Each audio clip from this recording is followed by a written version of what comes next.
Alright, Cabanatuan Public Cemetery.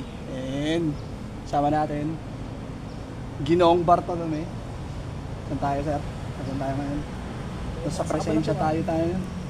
Tayo ay nasa presensya ng ating mahal na General Manuel Pino E. Bundok.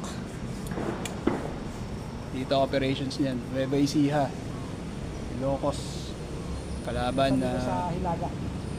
under the command of Mamerto General Mamerto Natividad and Mariano. And Mariano Villanueva. Mariano Lane, Bungo, si Bungo Villanueva.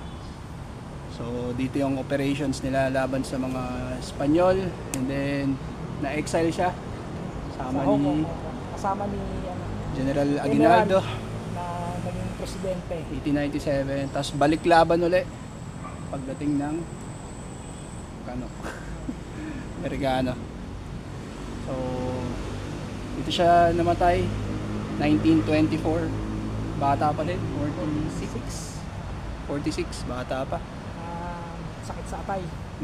Youngest general na himagsikan ng Katipunan.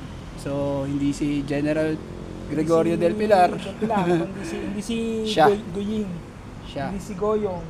ang pinakabata.